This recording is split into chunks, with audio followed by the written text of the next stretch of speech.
പല സുഹൃത്തുക്കളെ നമ്മൾ ചർച്ച ചെയ്യാൻ പോകുന്ന വിഷയം biggest super star Prem Nazir സാറിൻ്റെ റിലീസാകാത്ത പടങ്ങളെക്കുറിച്ചും അദ്ദേഹം ഉപേക്ഷിച്ച സിനിമകളെക്കുറിച്ചും ഒരു എപ്പിസോഡ് ചെയ്യണമെന്ന് ഇതിൽ സൂര്യനാരായണൻ എന്ന സുഹൃത്ത് ആവശ്യപ്പെട്ടിരുന്നു.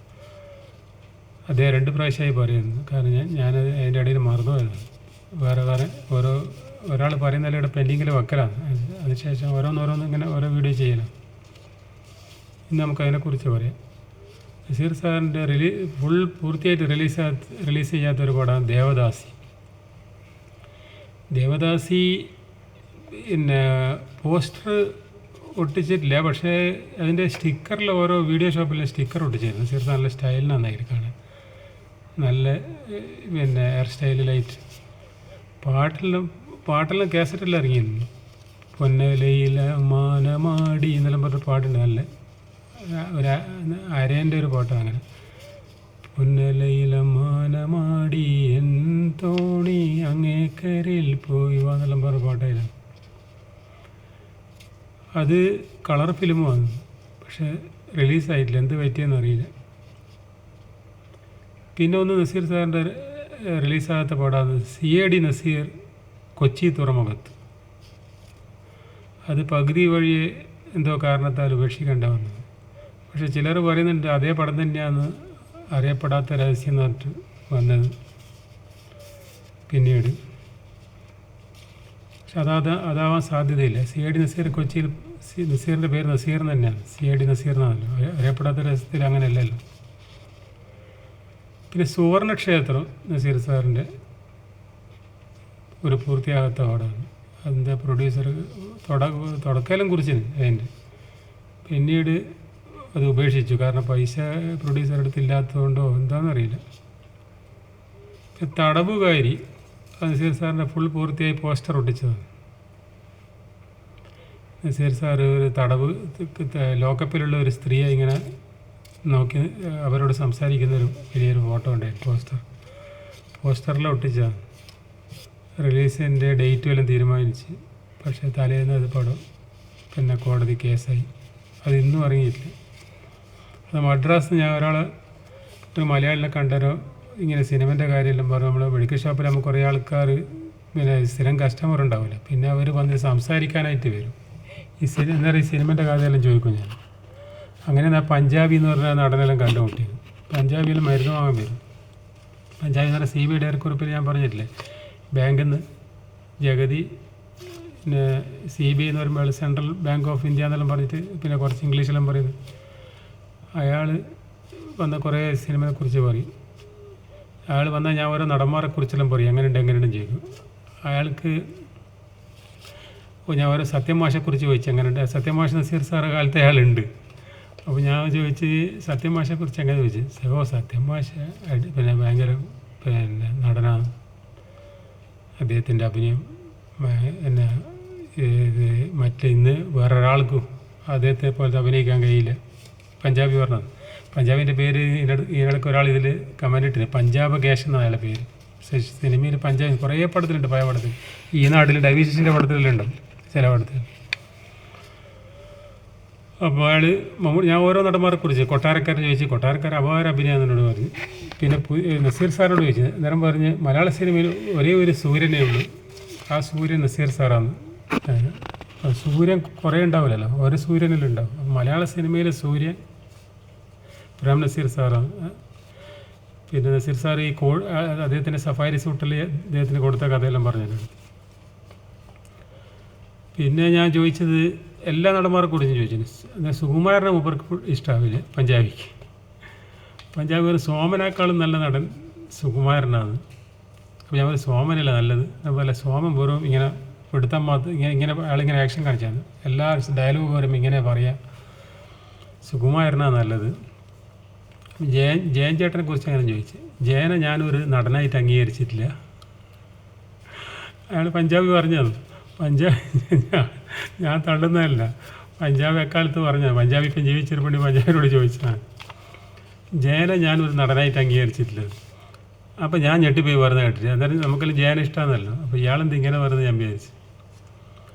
പിന്നെ അതുപോലെ മമ്മൂട്ടിനെ വലിയ കാര്യമാണ്. പറഞ്ഞു എനിക്ക് മമ്മൂട്ടിക്ക് എന്നെ വലിയ ഇഷ്ടമാണ്, ഞാൻ വക്കീലെന്നാണ് വിളിക്കുക, മമ്മൂട്ടിനെ കണ്ട വക്കീലെന്ന് വിളിക്കും, വക്കീലെന്ന് വിളിക്കുന്ന മൂപ്പർക്ക് ഭയങ്കര ഇഷ്ടമാണ്, മമ്മൂട്ടിന്ന് വിളിക്കുന്നതിനേക്കാളും ഇഷ്ടം മമ്മൂക്കാന്ന് വിളിക്കുന്നതിനേക്കാളും ഇഷ്ടം വക്കീലെന്ന് വിളിക്കലാണ്. അതുകൊണ്ട് ഞാൻ ആ സൂത്രം ഞാൻ ആദ്യം മനസ്സിൽ വെച്ചിന്, ഞാൻ കാണുമ്പോൾ വക്കീലെന്ന് വിളിക്കൂ, അന്നേരം വലിയ സന്തോഷമാണ്. ഇയാൾ പൊക്കി വെച്ചിട്ട് മമ്മൂട്ടിക്ക് വക്കീലെന്ന് വിളിക്കുന്നത് പോലെ ഇഷ്ടം. എന്നിട്ട് അയാൾ പറഞ്ഞ് പക്ഷേ മമ്മൂട്ടിക്ക് ഇപ്പോൾ ഒരു കുഴപ്പമുണ്ട്, മോഹൻലാൽ പിന്നെ കയറി വരുന്നുണ്ട് സിനിമയിൽ, മമ്മൂട്ടിക്ക് അത് പാരയാവും. അന്ന് മോഹൻലാൽ വില്ലനായിട്ട് അഭിനയിക്കുന്ന സമയമാണ്. പക്ഷേ ഇയാൾ പറഞ്ഞ് മോഹൻലാൽ കയറി വരുന്നുണ്ട്, കയറി വന്നാൽ മമ്മൂട്ടിക്ക് അത് പാരയാവും. പക്ഷെ മമ്മൂട്ടി നല്ല അഭിനയമാണ്, പഴയ കൊട്ടാരക്കാരൻ്റെ ശൈലിയിലുള്ള അഭിനയമാണ് എന്ന് ഇയാൾ പറഞ്ഞു. പിന്നെ ക്യാപ്റ്റൻ രാജുവിനെ കുറിച്ച് ഇയാൾ പറഞ്ഞത് അയാളെ ഡയലോഗ് കേട്ട ഛർദി വരും ക്യാപ്റ്റൻ രാജുവിന്. അതായത് അന്ന് ക്യാപ്റ്റൻ രാജുവിന് കുറച്ച് പേരുണ്ട് അതിരാത്രത്തിൽ അഭിനയിക്കുന്ന സമയത്ത്. അപ്പോൾ ഞാൻ ക്യാപ്റ്റൻ രാജുവിൻ്റെ കാര്യം ചോദിച്ചു. ക്യാപ്റ്റൻ രാജു എന്ന് പറഞ്ഞ് ക്യാപ്റ്റൻ രാജുവിൻ്റെ ഡയലോഗ് കേട്ട ഛർദി വരും എന്ന് അയാൾ പറയും. ഓരോ നടന്മാരും അയാളെ ഓരോ അഭിപ്രായം ഞാൻ ചോദിച്ചിറങ്ങിയാണ് പറഞ്ഞത്. പിന്നെ അത് ഞാനിപ്പോൾ ഒരു പിന്നാമ്പുറക്കത് പറഞ്ഞു ഇപ്പോൾ അറിയാൻ്റെ ഇടയിൽ. അപ്പോൾ CID നസീർ കൊച്ചി തുറമുഖത്ത് ഇറങ്ങിയിട്ടില്ല, ദേവദാസി ഇറങ്ങിയിട്ടില്ല, തടവുകാരി ഇറങ്ങിയിട്ടില്ല, പിന്നെ സുവർണക്ഷേത്രം ഇറങ്ങിയിട്ടില്ല. പിന്നെ ഈ സുവർണക്ഷേത്രം എന്നിട്ട് പടം ബിഗ് ബഡ്ജറ്റ് പടമായിരുന്നു, അത് പിന്നെ ഇറങ്ങിയിട്ടില്ല. എല്ലാ ഫിലിം മാഗസീനിലും നാനിലെല്ലാം വന്ന സുവർണക്ഷേത്രം, പ്രേം നസീർ, അടൂർവാസി, കുറേ നടന്മാരുണ്ട്. പിന്നെ ഇവർ ശത്രുക്കൾ എന്ന് പറഞ്ഞിട്ട് പടം, അത് നസീർ, പിന്നെ മോഹൻലാൽ, മമ്മൂട്ടി, മധു 4 പേര് അഭിനയിച്ച പടം. അതെല്ലാം എല്ലാ പേര് കാണിക്കലും പതിന്. പിന്നെ ഇവർ ശത്രുക്കൾ, പ്രേം നസീർ, പിന്നെ മമ്മൂട്ടി, മോഹൻലാൽ, മധു, അങ്ങനെയാണ് പേരുണ്ടായിരുന്നു. എന്നിട്ട് അതിൻ്റെ കഥാസാരവും തായിൽ കുറച്ച് എഴുതിയിട്ടുണ്ട്. കള്ളക്കടത്തുകാരുടെ കഥയാണ്. അത് നസീറും മമ്മൂട്ടിയും കള്ളക്കടത്തുകാർ, മോഹൻലാലും മധുവും പോലീസ് ഉദ്യോഗസ്ഥന്മാർ, ഇവരെ പിടിക്കാൻ പോകുന്നത്. അങ്ങനെ ഒരു കഥ. അതായത് കൊള്ളത്തിലെ ബോസ്, കള്ളക്കടത്തിൻ്റെ ബോസ് നസീർ സാറും ശിഷ്യനായിട്ട് മമ്മൂട്ടി, ഇപ്പുറത്ത് പോലീസ് ഓഫീസർ, വലിയ ഓഫീസറായിട്ട് മധു, പിന്നെ അതിൻ്റെ താഴെയുള്ള പോലീസ് ഓഫീസറായിട്ട് മോഹൻലാൽ. പക്ഷേ ആ പടം ഇറങ്ങിയിട്ടില്ല. പിന്നീട് അതിനെക്കുറിച്ച് ഒരു ഇതും കേട്ടിട്ടില്ല. പിന്നെ TV മോഹൻ്റെ ഒരു പടം നസീർ സാർ അവസാന കാലത്ത് ധോനിയിൽ ഇറങ്ങുന്നതിന് മുന്നേ നസീർ സാറിൻ്റെ ഫോട്ടോ എല്ലാം അതിന് വലിയ മുടിയെല്ലാം നീട്ടിയിട്ട് അതിൻ്റെ അടിയിൽ നസീർ സാറിന് ഈ പടത്തിൽ പുറത്തിറങ്ങിയാൽ നസീർ സാറിന് വരുന്ന പാടം ഉറപ്പാണ്, പടയോട്ടത്തിലെ തമ്പാനെ പോലെ. TV മോഹൻ എന്ന് പറഞ്ഞാൽ പടയണിയെല്ലാം എടുത്ത്, പക്ഷെ ആ പടവും പിന്നെ നടന്നില്ല. അപ്പോൾ നസീർ സാർ മരിച്ചല്ലോ ധോനി കഴിഞ്ഞ ഉടനെ.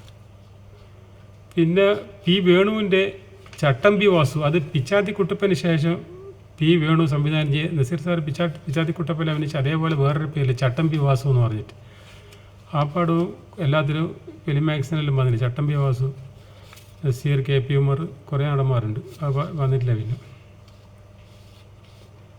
ഇത് P വേണുവിൻ്റെ ആ പടം അതും റിലീസായില്ല.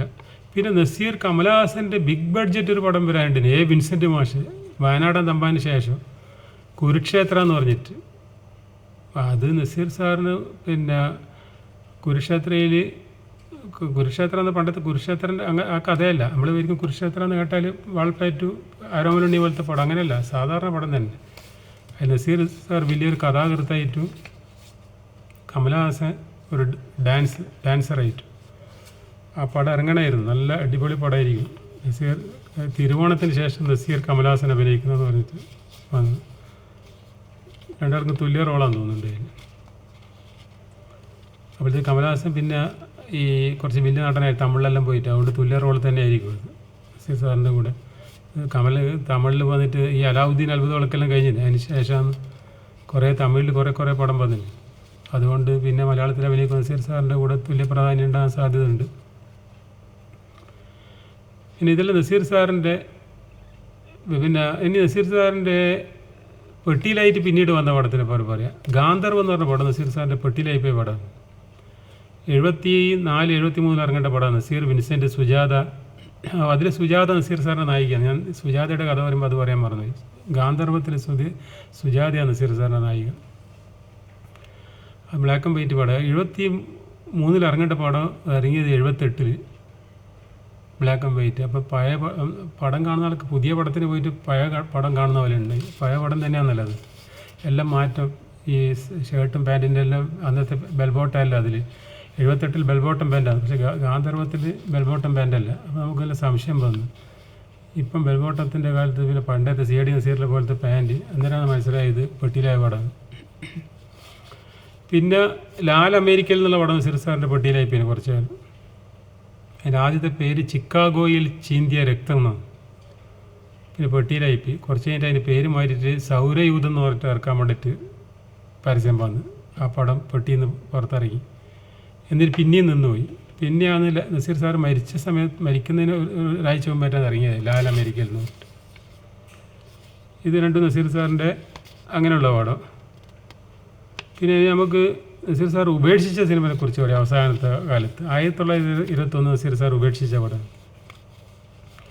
അതിൽ ആലി മുസലിയാറായിട്ട് നസീർ സാർ ഉപേക്ഷിച്ച്. പിന്നെ നസീർ സാർ നാടുവാഴികളിൽ നസീർ സാറിൻ്റെ അടുത്താണ് ആദ്യം പറഞ്ഞത് മധു എന്ന് പിന്നെ അഭിനയിച്ച്. അത് നാടുവാഴികളിൽ മധു മോഹൻലാലിന് തുല്യ റോൾ തന്നെയാണ്. മോഹൻലാൽ നായകനാണെങ്കിലും മധുവിനൊരു വലിയ പ്രാധാന്യമുള്ള കേന്ദ്ര കഥാപാത്രം മധുവാണ്. ആ റോളാണ് നസീർ സാറിനെ ആദ്യം ക്ഷണിച്ചത്. പിന്നെ കുറച്ച് റോള് വെട്ടിച്ചുരുക്കിയിട്ടാണ് മധുവിന് കൊടുത്തത്. നസീർ സാറാകുമ്പോൾ നല്ല റോള് കുറച്ചും കൂടി ഉണ്ടാവും. മധു പെട്ടെന്ന് മരിക്കുന്നുണ്ടായിരുന്നു. പെട്ടെന്ന് നല്ല ഇൻ്റർവെൽ അടുപ്പിച്ചാണ് മധു മരിക്കുന്നത്. അപ്പോൾ നസീർ സാറിൻ്റെ റോൾ തന്നെ മധുവിന് കൊടുക്കില്ല, കുറച്ച് റോള് മാറ്റിയിട്ടുണ്ട്. ആദ്യം നസീർ സാർ നല്ല റോള്, അതിനേക്കാൾ നല്ല റോളായിരിക്കും. നസീർ സാർ അഭിനയിച്ചില്ല, ഉപേക്ഷിച്ച്. പിന്നെ നസീർ സാർ ഉപേക്ഷിച്ച പടമെന്ന് വന്ന് അപൂർവ സഹോദരങ്ങൾ. അത് നസീർ സാർ ഇല്ലയെന്ന് പറഞ്ഞു. കമലഹാസൻ വീട്ടിൽ പോയിട്ട് ക്ഷണിച്ച് ഗസ്റ്റ് റോളിൽ അഭിനയിക്കുന്നതുകൊണ്ട് പ്രശ്നമൊന്നുമില്ല. വലിയ വലിയ ഭയങ്കര സൂപ്പർ സ്റ്റാറുകളെല്ലാം നസീർ സാറിനെ പോലത്തെ ബിഗ്ഗസ്റ്റ് സൂപ്പർ സ്റ്റാർ തന്നെയാണെന്നല്ല ഇന്ത്യയിലെ രാജേഷ് ഖന്നലും ഗസ്റ്റ് റോളിൽ അഭിനയിക്കലുണ്ട്. ഈ നമ്മളെ മിഥുൻ ചക്രവർത്തിൻ്റെ ഡിസ്കോ ഡാൻസറിൽ രാജേഷ് ഖന്ന ഗസ്റ്റ് റോളിലാണ്. അതുപോലെ കുറേ പടത്തിൽ രാജേഷ് ഖന്ന ഗസ്റ്റ് റോളിൽ അഭിനയിക്കലുണ്ട്. ഗസ്റ്റ് റോളിൽ അഭിനയിച്ചാൽ പ്രശ്നമൊന്നുമില്ല. നസീർ സാർ പക്ഷേ അതിൽ അഭിനയിച്ചില്ല. കമലഹാസനാണ് പിന്നെ അഭിനയിച്ചു. പിന്നെ നസീർ സാറിൻ്റെ അത്ര ബിഗ്ഗസ്റ്റ് സൂപ്പർ സ്റ്റാർ ഒന്നുമില്ല രാജേഷ് ഖന്ന. എന്നാലും ഞാൻ പറയാം, ഹിന്ദി സിനിമയിൽ ആദ്യത്തെ സൂപ്പർ സ്റ്റാറാണ്. നസീർ സാർ വേറെ ലെവലിലുള്ളായിരുന്നു. നസീർ സാർ ഗിന്നസ് ബുക്കിൽ വന്ന് ബിഗ്ഗസ്റ്റ് സൂപ്പർ സ്റ്റാറിൻ്റെ കാര്യത്തിൽ നസീർ സാറിൻ്റെ കൂടെ വേറെ നടന്മാരൊന്നും താരതമ്യം ചെയ്യാൻ പറ്റില്ല. ഞാൻ ഒരു ഉദാഹരണം പറയുമ്പോൾ പിന്നെ രാജേഷ് ഖന്നൻ്റെ കാര്യം പറഞ്ഞു. ഇനിയിപ്പോൾ അതെന്ന് പറഞ്ഞാൽ ഇതൊക്കെ ഇതാണ്. പിന്നെ ഇനി വേറെ നടന്മാരൊന്നും കൂടി ഇതിനെക്കുറിച്ച് പറയാം. വരാത്ത പടം ഏഴിലം പാലാന്നിട്ട് രവികുമാറിൻ്റെ ഒരു പടം പോസ്റ്ററിൽ ഒട്ടിച്ച ഫിലിം മാഗസിനെല്ലാം വന്ന് രവികുമാർ ഒരു പിന്നെ ബനിയനിലിട്ടിട്ടൊരു ഏഴിലം പാല എന്ന് പറഞ്ഞൊരു യക്ഷിപ്പാല പോലത്തെ സ്ഥലത്ത് ഇങ്ങനെ നിൽക്കുന്നൊരു ഫോട്ടോ. അത് പിന്നെ വന്നില്ല ഏഴിലം പാല. പിന്നെ ജയൻ ചേട്ടൻ്റെ പഞ്ചപാണ്ഡവർ എല്ലാം ഷൂട്ട് ചെയ്ത് പിന്നെ കോടതി എത്തിപ്പോയി പടം കേസായി. അതിൽ ആദ്യം വിൻസെൻറ്റിനെ അഭിനയിക്കണ്ടേ ജയൻ ചേട്ടൻ്റെ റോളിൽ. അപ്പോൾ വിൻസെൻ്റ് അന്ന് പ്രതിഫലം കുറച്ച് കൂട്ടിച്ചോദിച്ചെന്ന് പറഞ്ഞു. അങ്ങനെ വിൻസെൻറ്റിനെ ഒഴിവാക്കിയിട്ടാണ് ജയൻ ചേട്ടനെ വിളിക്കുന്നത്. അപ്പോൾ ജയനും പിന്നെ രാഘവനെല്ലാം അഭിനയിച്ചു. ആദ്യം വിൻസെൻറ്റ് രാഘവൻ അഭിനയിക്കേണ്ട പടമാണ്. അതിൻ്റെ സംവിധാനം പറഞ്ഞാൽ ആദ്യം വിൻസെൻറ്റിനെയാണ് നമ്മൾ തീരുമാനിച്ചത്. പിന്നെ അത് പഞ്ചപാണ്ഡവർ വന്നിട്ടില്ല. പിന്നെ മധുവിൻ്റെ കാട്ടുപോത്ത് അതും ഫുള്ള് പടം കഴിഞ്ഞതാണ്. ചെറിയ ചെറിയ പോസ്റ്ററിൽ ഒട്ടിച്ച് ശങ്കറും മധു. അത് പിന്നെ റിലീസായില്ല. നല്ല പാട്ടുമുണ്ട്. പൂവല്ല പൂന്തളിരല്ല മാനത്തെ മണിവില്ലല്ല മണ്ണിലേക്കിറങ്ങി വന്ന വെൺചന്ദ്രലേഖ ഇവളൻ മനസ്സിൻ തന്ത്രിക മീട്ടും നീലാഗായിക പൂവല്ല പൂന്തളിരല്ല. നല്ല പാട്ടാണ്. പിന്നെ കാണാൻ കൊതിച്ചു എന്ന് പറഞ്ഞിട്ട് ശങ്കറിൻ്റെ പാടം അതും റിലീസായില്ല. പിന്നെ അതിൻ്റെ പാട്ടെല്ലാം പുറത്തിറങ്ങിയിരുന്നു, പക്ഷെ പടം റിലീസായില്ല. പിന്നെ ഒരു സോമേട്ടൻ്റെ ഒരു പടം JC സംവിധാനം ചെയ്യേണ്ടത് തീരെ ചെറിയ മനുഷ്യർ എന്ന് പറഞ്ഞിട്ട്. അത് മനോരമ ആഴ്ചപ്പതിപ്പിൽ വന്ന കഥയാണ്, തീരെ ചെറിയ മനുഷ്യർ. അതും ഫിലിം മാക്സിലെല്ലാം വന്നു ഇങ്ങനെ സോമൻ, ശങ്കരാടി, അടൂർവാസി എന്ന് പറഞ്ഞു. പക്ഷെ അത് പടം പിന്നെ വന്നിട്ടില്ല. ഇതൊക്കെ പിന്നെ ഷാനവാസിൻ്റെ ഒരു പടം പെട്ടിയിലുണ്ട്. ഇപ്പം പുറത്തിറങ്ങാത്ത ഫുൾ പൂർത്തിയായ. മഞ്ചേരി ചന്ദ്രനാണ് അതിൻ്റെ പ്രൊഡ്യൂസർ. ഹണിമൂൺ കോട്ടേജ്, അതായത് മഞ്ചേരി ചന്ദ്രന് ഹണിമൂൺ എന്ന് പറഞ്ഞ നസീർ സാറിൻ്റെ സൂപ്പർ ഹിറ്റ് പടത്തിൽ നല്ല റോളാണ്. അപ്പോൾ അതിനെ ഒരു ഓർമ്മിപ്പിച്ചിട്ടാണ്, അതിൻ്റെ ഓർമ്മയുണ്ടാവും ഹണിമൂൺ എന്നുള്ള പേര്. അങ്ങനെ മഞ്ചേരി ചന്ദ്രൻ പിൽക്കാലത്ത് ഹണിമൂൺ കോട്ടേജ് എന്ന് പറഞ്ഞൊരു പടം പ്രൊഡ്യൂസ് ചെയ്ത്, എല്ലാം പൂർത്തിയായ പടം. ഷാനവാസാണ് നായകൻ. പക്ഷേ അത് പെട്ടിയിലേ ഉള്ളൂ. ഇപ്പോൾ മഞ്ചേരി ചന്ദ്രൻ്റെ പൈസ കുറേ പോയിരുന്നു, കാരണം പടം ഇറങ്ങിയിട്ടില്ലെങ്കിൽ നഷ്ടമല്ല. ഇതൊക്കെയാണ് അന്നത്തെ പിന്നെ നസീർ സാറിൻ്റെതും മറ്റു നടന്മാർക്കും റിലീസാകാത്ത പടങ്ങൾ. ഓക്കെ.